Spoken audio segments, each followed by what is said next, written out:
Hum,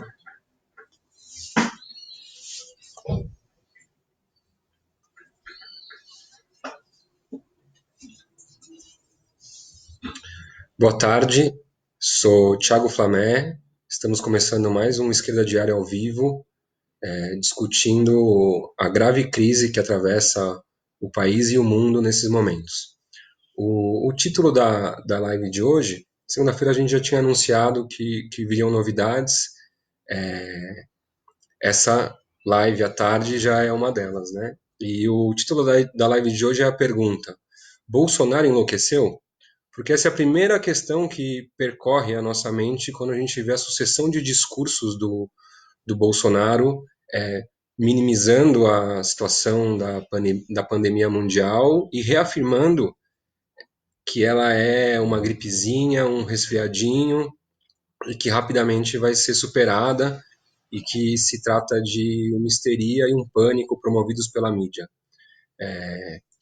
A questão de que se ele enlouqueceu ao fazer essas afirmações se coloca bastante porque a gente está vendo a gravidade da pandemia na Europa e agora chegando nos Estados Unidos. O número de mortos que estão acontecendo, o número de mortes que estão acontecendo na Itália, parecia que a curva da contaminação e dos mortos estava descendo na Itália.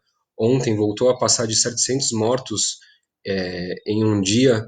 Isso num país desenvolvido, num país de primeiro mundo como a Itália, ou mesmo a situação da Espanha.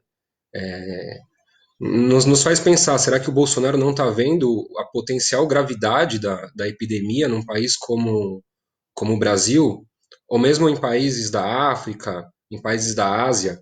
Essa semana também, ontem, a Índia declarou quarentena, o número de casos na África já chegou em 1.000 casos.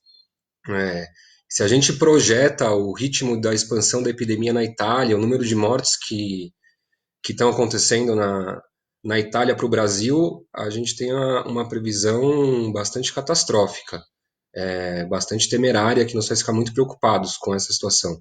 Então, assim, Bolsonaro não está vendo essa possibilidade? Ele enlouqueceu? A resposta que a gente dá para essa pergunta é que, na verdade, não é loucura. Essas declarações do Bolsonaro têm um método, têm uma estratégia e, mais importante, tem um conteúdo social e um conteúdo de classe. Vamos lembrar que no discurso do Bolsonaro ele falou que o vírus tende a atingir somente 10% da população, que precisariam de cuidados hospitalares de UTI ou que correriam risco de vida, ou que somente a população idosa corre risco de vida. Esse tipo de declaração, em primeiro lugar, mostra a nula preocupação do Bolsonaro com a vida das pessoas. Não é à toa que, inclusive, médicos e trabalhadores da área da saúde saíram declarando ontem, depois do discurso do Bolsonaro, que esse é um discurso da morte. Porque, realmente, tirar as medidas de quarentena, que na falta de um sistema de saúde eficiente, que foi destruído nos últimos anos no Brasil, como em todos os países, na falta de investimentos massivos e contratações na área de saúde para lidar com a epidemia, o único mecanismo de controle que os governos estão aplicando nesse momento no Brasil é justamente a quarentena, o fechamento dos estabelecimentos, o fechamento do comércio. Na ausência desse tipo de medida, como propõe o Bolsonaro, inclusive com a reabertura das escolas, a gente pode prever um cenário bastante. Estou me cuidando com as palavras para não aumentar uma situação que já é bastante grave, mas na política que propõe o Bolsonaro, a gente tem que se preparar para um cenário catastrófico, onde a vida das pessoas mais pobres, da classe trabalhadora, dos moradores das periferias, dos moradores das favelas, dos negros do Brasil, que mais uma vez vão tá em risco. E não é loucura também esse discurso do Bolsonaro, porque ele se apoia muito fortemente em interesses empresariais muito poderosos no Brasil e no mundo, que querem, mesmo ao custo de milhares, talvez dezenas de milhares de vidas, seguir lucrando, seguir aumentando suas imensas fortunas ao custo, geralmente, do nosso suor, do nosso sangue e agora também mais ainda das nossas vidas. Inclusive, ele também estende um discurso demagógico que é justamente para dialogar com os trabalhadores informais, que a última pesquisa do IBGE indicou que já chegam a mais de 40% em todo o Brasil, que, frente às medidas de quarentena e de isolamento social, vem sua renda cair para zero ou reduzir drasticamente em questão de dias, aí isso já tá acontecendo. Então é um discurso demagógico de como se ele estivesse preocupado com essas vidas e com esses empregos e com essas famílias que estão em risco, tanto pelo vírus quanto pela situação econômica, é, que também é bastante grave.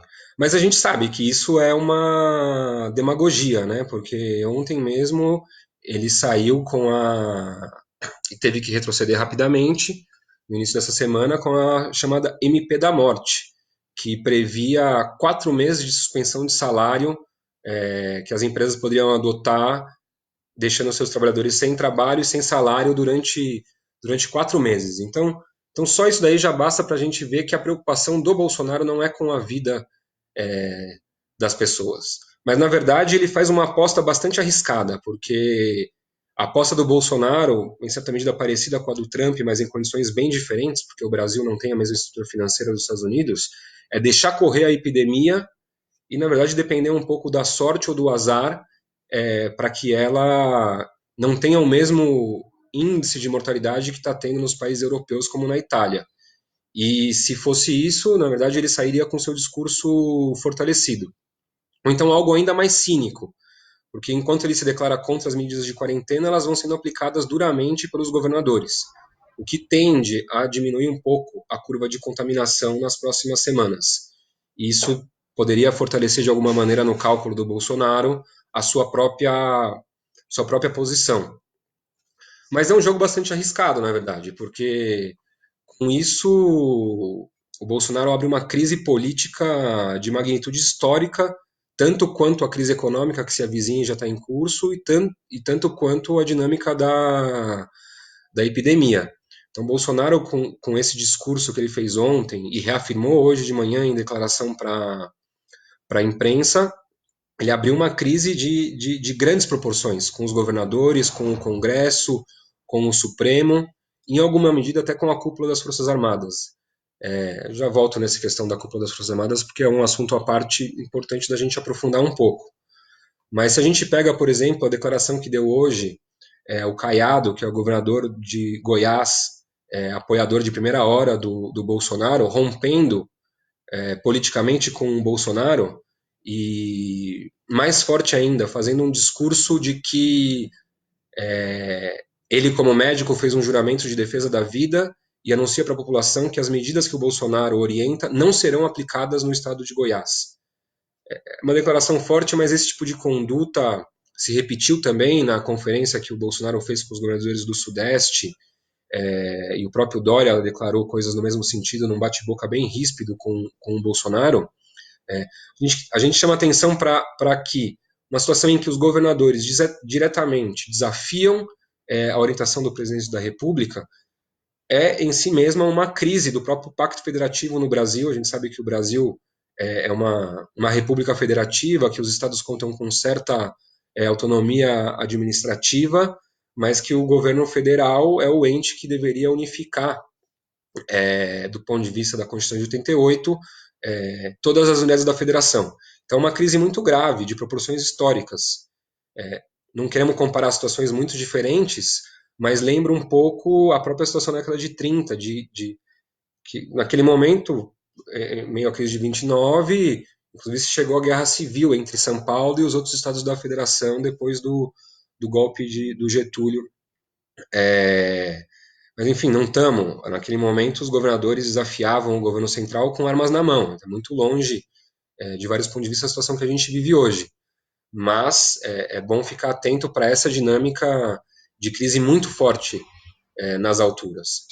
E também mostra essa dinâmica de crise como se tem se fortalecido todo o debate entre os governadores, entre a oposição, sobre a possibilidade ou a necessidade ou a conveniência de avançar para um processo destituinte, de alguma maneira retirar Bolsonaro do poder ou reduzir os poderes da presidência da República, transferindo para o Congresso ou fortalecendo os próprios ministros do governo federal, o ministro da Saúde, a Casa Civil, sob o comando do general Braga Neto, deixando aí o Bolsonaro como uma espécie de rainha da Inglaterra, sem poderes. Então são saídas que começam a se discutir. Aqui, Ana Luísa comenta, né, como o Bolsonaro claramente não liga para os pobres. Que ela se lembra que uma vez ele disse que o governo dele não seria para os mais pobres. E realmente, a gente está vendo que se tem uma coisa que se pode dizer é que o governo do Bolsonaro não é para os mais pobres. Agora, o novo também é que os panelaços sucessivos que a gente tem visto a cada dia, a cada declaração do Bolsonaro, mostra o início de uma perda de apoio do Bolsonaro, mesmo naqueles setores de classe média que o tinham apoiado. Porque, frente à possibilidade de perder algum ente da família, para o Bolsonaro é apenas um número, 10%, uma pequena porcentagem é, de pessoas atingidas, ou 1% de mortos entre os contaminados, mais ou menos a taxa que a gente tem visto. Se para o Bolsonaro é apenas um número, para as famílias, inclusive, que o apoiaram, são vidas e vidas de pessoas próximas. Então, a gente está vendo uma situação que Bolsonaro vai caminhando para o isolamento. Ainda que esse discurso demagógico dele teve efeito também. A gente viu hoje em várias cidades do país uma movimentação nas ruas que a gente não estava vendo nos últimos dias. Inclusive em algumas cidades, por exemplo no Rio de Janeiro, o próprio Crivella já anunciando é, uma redução das medidas de controle e de confinamento, de distanciamento social. Agora, preciso que isso fique claro. Essas medidas vão redundar numa aceleração da taxa de contágio que segue muito grande em São Paulo e tendencialmente grande em todos os estados do país. Vários estados já apontaram os primeiros mortos, aí não só São Paulo. Agora, o que a gente tem que refletir também é se, por outro lado, né, essas vozes que se levantam, com o Dória encabeçando essa política dos governadores, são o oposto do que defende o Bolsonaro. Será que aí sim a gente teria líderes capazes de unir o país nessa situação de crise, se preocupando com a vida das pessoas? Alguns têm dito que sim, e a gente vai entrar nisso. Mas a verdade é que não. Quando o Bolsonaro promulgou a MP da morte, que previa essa suspensão de, do salário de 4 meses para os trabalhadores, o Dória, em tempo recorde, saiu apoiando a medida.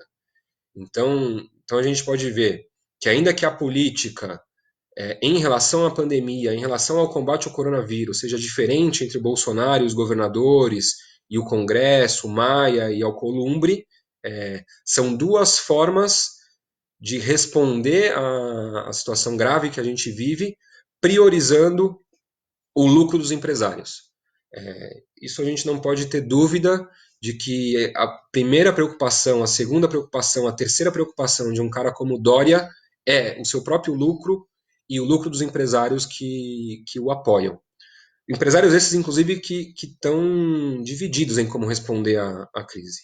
A gente viu também sucessivas declarações nos últimos dias, muitos empresários apoiando a política de relaxamento das medidas de isolamento social que o Bolsonaro tem defendido, outros ponderando que talvez não seja o melhor. Agora, o que também é um dado a se ter em conta é a política que a oposição está tendo nesse momento. Então, a gente escuta vozes da oposição, vozes do petismo, colocando que é necessário afastar o mais rápido possível o Bolsonaro do governo e colocar no seu lugar alguém capaz de liderar a união do país no combate ao coronavírus. Vou ler aqui para vocês o título da nota que as centrais sindicais soltaram, em referência tanto à MP do Bolsonaro, mas que expressa isso que eu estou dizendo.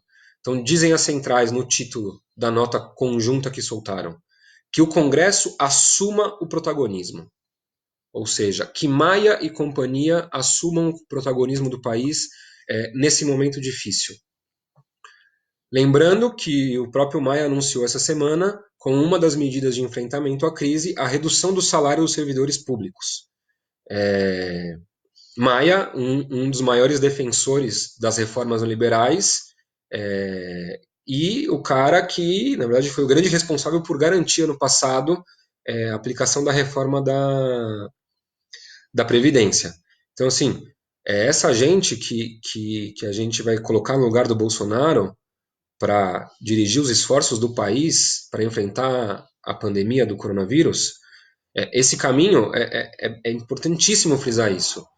Esse caminho seguido pelos governadores, seguido pelo Dória, é completamente insuficiente para um combate efetivo à pandemia e, ao mesmo tempo, não nos previne dos efeitos da crise econômica que tende a ser cada vez mais profunda, né? A gente viu algumas previsões de bancos internacionais, tanto para a economia norte-americana quanto para a economia chinesa, que prevêem queda do PIB desses países no primeiro, segundo ou terceiro trimestre de 9%, alguns até apontando queda do PIB norte-americano na casa dos 2 dígitos.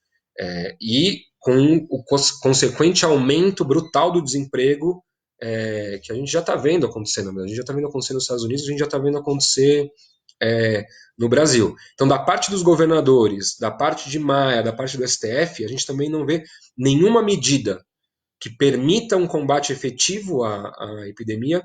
Por isso não digo que não estão tomando nenhuma medida, né? Aqui em São Paulo, Dória, por exemplo, está montando os hospitais de campanha no Pacaembu, no AMB, tem as declarações de quarentena, mas o que é preciso marcar é que isso é completamente insuficiente. Seria necessário combinar medidas de quarentena com testes massivos em toda a população, para a gente identificar os setores contaminados, os setores que não foram contaminados, para poder fazer uma quarentena efetiva.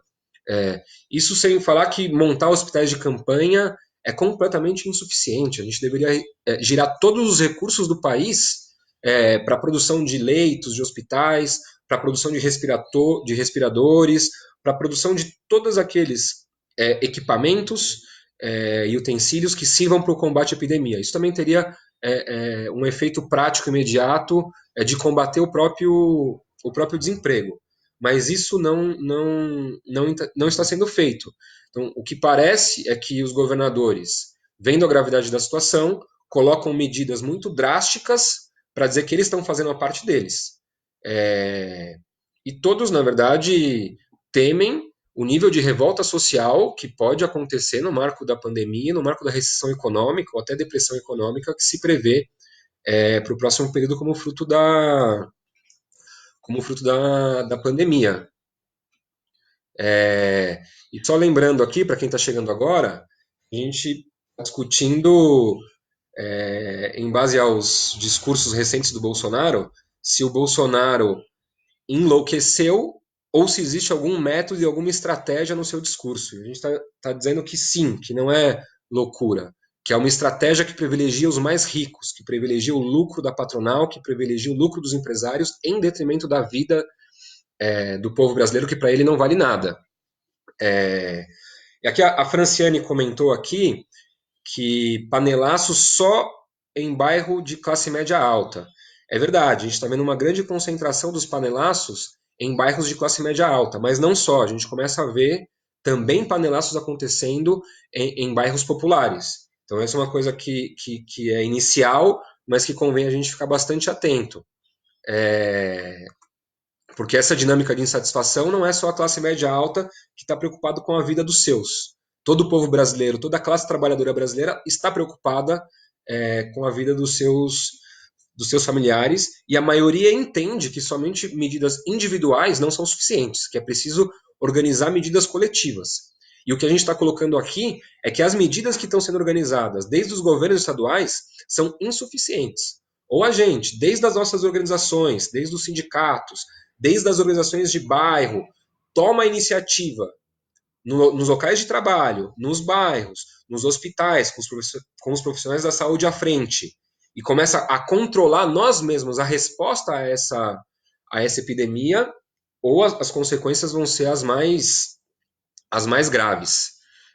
Comenta aqui o Márcio que o sindicalismo no Brasil perdeu completamente o seu eixo.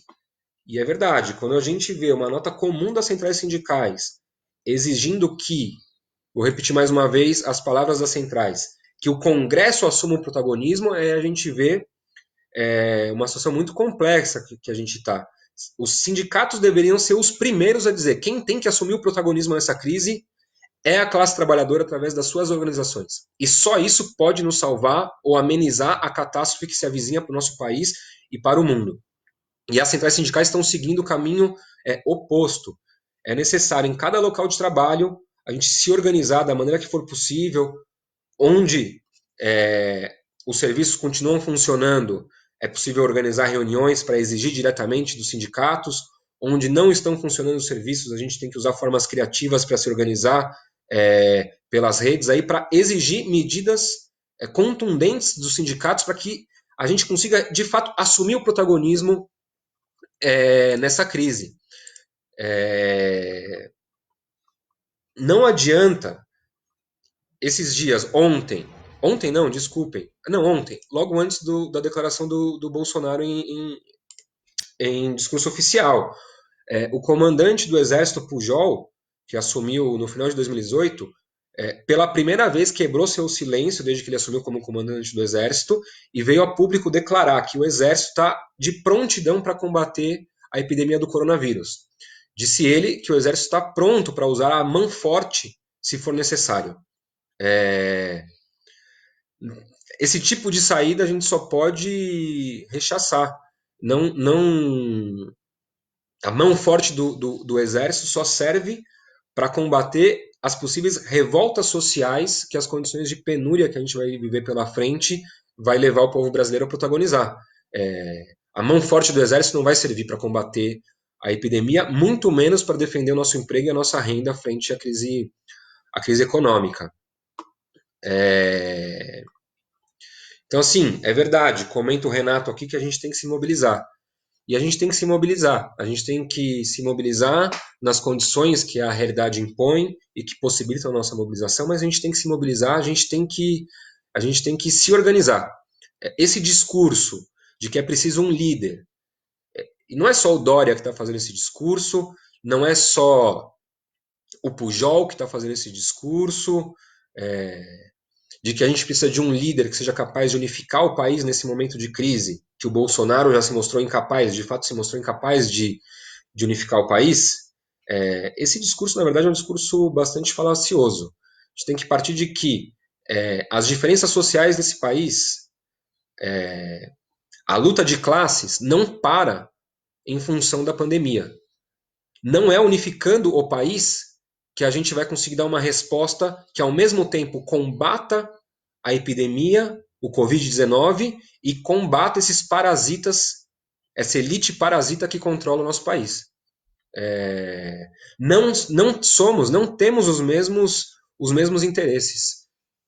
Nós, trabalhadores e o povo brasileiro, e a elite parasita que comanda o país. Esses dias circulou no Twitter uma frase muito interessante de um operário francês, que ele dizia assim: se você tiver com suspeita de contaminação por coronavírus, tussa na garganta de um rico, porque só assim você vai conseguir ter um teste quando testarem o rico. E essa frase acho que simboliza bem isso, de como a epidemia não atinge por igual ricos e pobres, patrões e trabalhadores. Não são iguais os interesses dos trabalhadores do telemarketing que colocam seu corpo, a sua saúde em risco para seguir atendendo as ligações, seguir vendendo os produtos que a patronal exige. Não são os mesmos os interesses desses trabalhadores, dos seus patrões que estão protegidos dentro das suas casas, só conferindo a cada dia se seu lucro permanece o mesmo. Não são os mesmos os interesses das enfermeiras, dos médicos e das médicas, de todos os profissionais da área da saúde que estão na linha de frente do combate da epidemia, dos donos das redes de planos de saúde, dos donos dos hospitais particulares. Não são os mesmos os interesses. Para a gente ter um combate efetivo à pandemia e ter um combate efetivo às consequências dramáticas da crise econômica que se avizinha, é preciso combater uma sociedade que está organizada em função do lucro. É preciso reorganizar a economia nacional para colocar toda ela em função do combate à epidemia. É assim que a gente vai conseguir garantir trabalho, é assim que a gente vai conseguir garantir renda, é assim que a gente vai conseguir garantir, por exemplo, uma medida fundamental que seria um salário mínimo de emergência para todos os trabalhadores informais que nesse momento estão sem renda, para todos os trabalhadores desempregados que foram demitidos pelos seus patrões.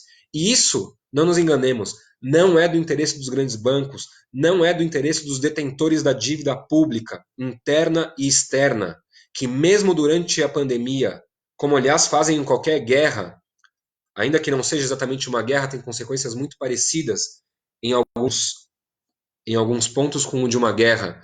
Eles seguem lucrando enquanto somos nós que somos bucha de canhão e enfrentamos lá na ponta as consequências da epidemia. Não é igual os moradores das mansões e dos condomínios de luxo de Ipanema ou do Morumbi, em São Paulo, dos moradores das comunidades das favelas.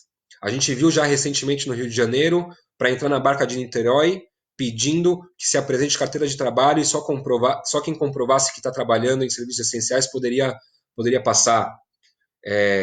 Então, não é o mesmo esses interesses. O discurso de unidade nacional não nos serve nesse momento.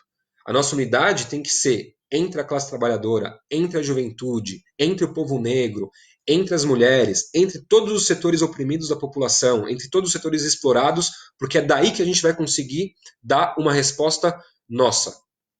A gente vem desenvolvendo todos esses dias no Esquerda Diário o que poderia ser uma resposta para essa situação gravíssima que a gente vive. A gente tem uma rede internacional de diários em vários países, na Europa, na América do Sul, nos Estados Unidos, que em cada país e a nível internacional a gente tenta articular o que seria uma resposta dos trabalhadores e do povo para essa crise. Aqui a Carmen Lúcia diz que cada dia está mais evidente que não se está procurando salvar vidas, e sim a economia, a qualquer custo. Exatamente, Carmen. Não se está procurando salvar vidas.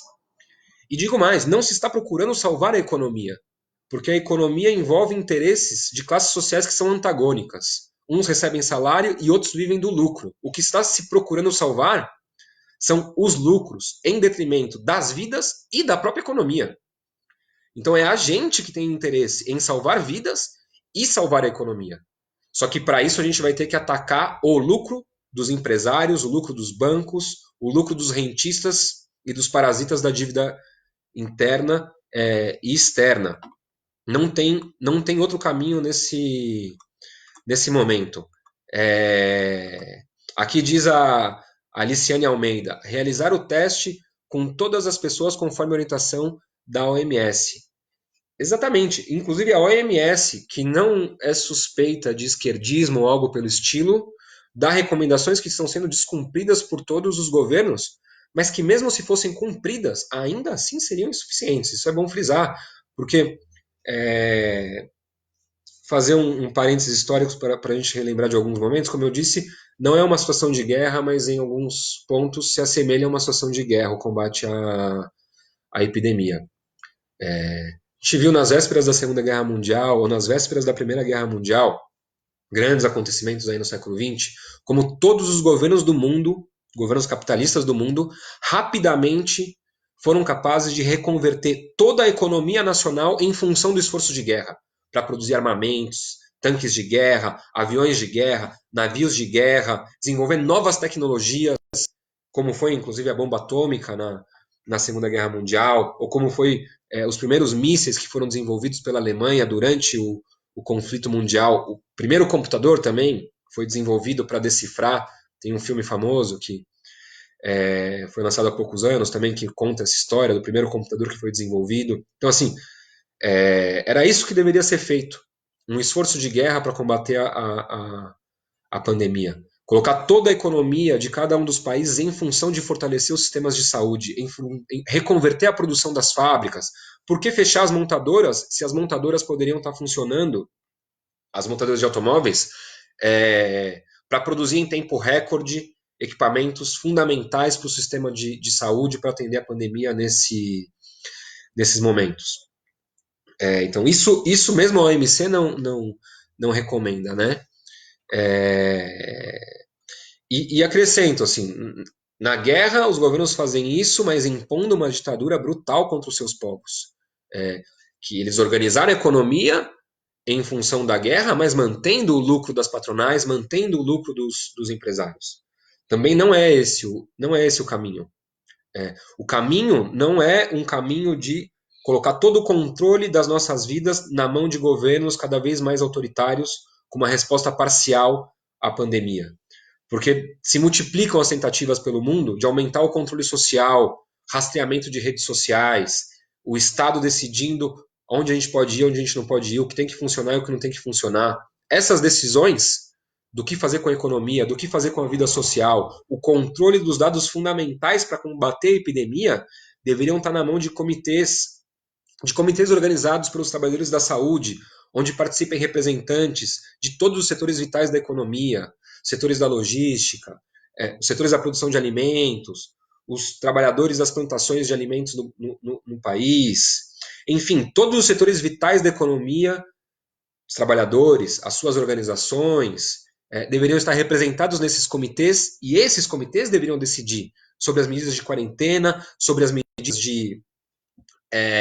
de combate à epidemia, onde é necessária a quarentena, onde não é, onde dirigir os testes massivos a cada momento, o que produzir em cada fábrica, e muito importante, naqueles setores que estão funcionando, que se garanta o respeito às condições sanitárias fundamentais para funcionar nesse momento. A gente tem visto as denúncias do telemarketing funcionando sem álcool gel. Mesmo os bancos, que são as empresas que mais lucram nesse país, não são capazes muitas vezes de disponibilizar álcool gel para as pessoas que vão entrar no banco, e nem álcool gel à vontade para os seus próprios funcionários. Então, se isso tivesse na mão da gente que está lá trabalhando na linha de frente, com certeza não ia faltar álcool gel, não ia faltar máscara, não iam faltar condições de segurança sanitária, nem para quem trabalha, nem para quem está sendo atendido nesses serviços.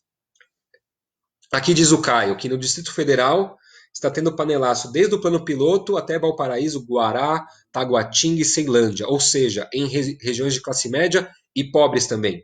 Isso é uma coisa muito importante e muito alentadora, na verdade, porque esse discurso de todos juntos, quando o Bolsonaro sai tomando esse tipo de medida que parece louca e que atende os interesses de uma minoria, compromete esse discurso que só interessaria as grandes elites. Não é à toa que tem setores da elite cogitando destituir o Bolsonaro, para conseguir entrar num processo de fato de unidade nacional em que pareça que todos somos iguais perante a epidemia e perante o vírus. Então a gente quer dizer que não somos.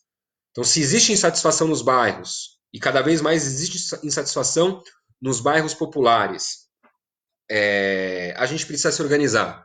Então, assim, vou concluindo, já estamos aqui meia hora de transmissão, com a pergunta fundamental que faz a Adelaide.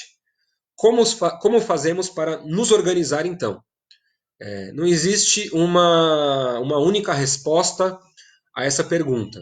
Então, acho que essa pergunta pode ser respondida de várias formas. A primeira e mais evidente é usar as ferramentas que a gente tem hoje das redes sociais, da internet, etc., para a gente ir se articulando, divulgando e compartilhando, criando uma grande rede de informação e de colaboração com os instrumentos da imprensa alternativa que, como Esquerda Diário, estão buscando apresentar uma saída alternativa, seja que propõe o Bolsonaro, seja que propõe os governadores. Então, esse é um primeiro passo muito pontual. Depois, seria fundamental uma exigência muito contundente aos sindicatos que rompam com a sua política de unidade nacional, de que o Congresso tem que assumir o protagonismo. Não, somos nós os trabalhadores que temos que assumir o protagonismo. Então, cada local de trabalho que está funcionando, é necessário exigir, pode ser via abaixo-assinado, telefonema, cada lugar a gente vai saber a melhor forma de exigir medidas contundentes dos sindicatos. Nesse momento, a presença dos sindicatos nos locais de trabalho seria fundamental. E ainda também, para quem está trabalhando, é possível ir se organizando com medidas mais pontuais em cada local de trabalho. A gente viu que os estudantes do telemarketing protagonizaram paralisações contra a medida da patronal de fazer o telemarketing funcionar sem nenhuma medida de higiene. Então, algumas medidas desse tipo, a juventude também pode cumprir um grande papel. A gente está vendo algumas iniciativas em universidades, em centros de excelência no país, das pessoas se organizando para produzir álcool em gel nos laboratórios de química. Acho que todo esse tipo de medida, inclusive os mais jovens, podem cumprir um grande papel nesse momento também, se articulando junto com seus centros acadêmicos, exigindo dos centros acadêmicos que não estão se colocando também numa perspectiva de organização combativa nessas horas. Então, assim, vamos colocando, eu acho que as páginas e todas as matérias e lives do Esquerda Diário estão a serviço disso, para a gente divulgar as medidas de organização que já estão sendo tomadas, surgirem novas ideias que a gente pode aplicar, mas também fazer multiplicar o conhecimento daquelas formas de organização que já estão acontecendo. Acompanhar, por exemplo, a situação na Europa, começam a haver greves. Existe a possibilidade dos operários da Airbus espanhola entrarem em greve, porque a Airbus, empresa francesa, quer aproveitar essa situação de crise e da crise financeira que já vinha antes a Boeing, e que pode ser muito afetada pela maneira como os Estados Unidos está tratando a epidemia, querendo seguir funcionando para ganhar mercado em relação a Boeing, isso gera insatisfação e os trabalhadores começam a se organizar, os próprios panelaços, essas medidas que a gente pode fazer para quem está confinado, em quarentena nas suas residências. Diz aqui a Regina Maris, greve geral já. Sim, seria uma medida contundente, muito importante. Se a gente tivesse as condições de organizar uma greve geral, não só para derrubar o Bolsonaro, como eu disse, né? Mas para derrubar a política, seja do Bolsonaro, seja dos governadores, e conseguir impor uma política sob o controle da classe trabalhadora, em primeiro lugar dos profissionais da saúde, que seja uma resposta eficiente, efetiva para combater a epidemia e para combater os efeitos da crise econômica avassaladora que se avizinha. E lembrando aqui, agora a gente vai fazer mais tarde um novo tuitaço, porque, além de tudo, a gente vê que a gente tem na presidência do Brasil um presidente completamente capacho do Trump, que copia as medidas do Trump para um Brasil que não tem nada a ver, né? Então, às 19 horas, Bolsonaro capacho do Trump, esse é o tuitaço que a gente vai iniciar. O próprio Trump aí tomando medidas temerosas também, dizendo que quer que a economia volte a funcionar a pleno vapor até a Páscoa. Assim como o Bolsonaro, ele não se incomoda em nada com a vida das pessoas, mas com uma diferença, né? Porque os Estados Unidos têm bastante bala na agulha, bastante em comparação com o Brasil, não sabemos se é suficiente, provavelmente não, mas para injetar trilhões de dólares na economia, inclusive dar algum tipo de ajuda. Ele anunciou $1.000 para cada trabalhador ou conta propista que necessite, e mesmo assim já é uma política bastante temerária do ponto de vista do Trump. Agora, o Bolsonaro copia o discurso, mas num país que é incapaz de aplicar medidas similares. Então a gente vai concluindo. Obrigado aí, Regina, pelo elogio à análise perfeita. Perfeita nunca é, né? Então as críticas são muito bem-vindas para a gente ajudar a aprimorar. E assim, a gente está se cuidando para não fazer uma análise alarmista, porque a situação já é gravíssima, é muito séria, é gravíssima. Não convém diminuir a gravidade da crise que a gente tá passando nesse momento. Mas também é importante frisar que é possível dar uma resposta. Vamos se organizar, não vamos abaixar a cabeça, não vamos se resignar que a única resposta é essa resposta autoritária e insuficiente que estão dando os governadores. Não vamos se resignar, achar que nossa única saída é destituir o Bolsonaro para colocar um Mourão, um Maia ou qualquer outro personagem da elite brasileira que unifique o país, porque essa unificação não vai ser a favor dos nossos interesses. Então fica mais uma vez um chamado. Vamos se organizar nas redes, vamos participar do tuitaço. Podem dar sugestões também de hashtags que a gente pode utilizar para os próximos tuitaços. Vamos compartilhar todas as medidas, vamos fazer cada medida de resistência, cada medida de combate, ser muito compartilhada nas redes e virar um exemplo para toda a classe trabalhadora do país. Acho que é isso, na verdade. Obrigado para todo mundo que assistiu a live. E só lembrando, assim, né, que eu comecei falando disso, A gente estava com a live toda segunda-feira, 8 ou 9 horas, dependendo da dinâmica do dia. Agora a gente vai começar, enquanto durar a quarentena no país, em São Paulo, que é desde onde a gente está falando, com lives também. Quarta-feira eu, Thiago Flamé, vou fazer a apresentação. Sábado, Leandro Lanfredi. E além disso, também acompanha aí o Esquerda Diário, está com toda uma grade de programação, além dos textos que a gente publica no nosso site, www.esquerdadiario.com.br. Siga nosso canal no YouTube, siga nossa página no Face e nossa página no Insta e ajude a gente a amplificar uma voz alternativa, seja do Bolsonaro, seja a dos governadores nessa crise. Boa tarde, obrigado a todos.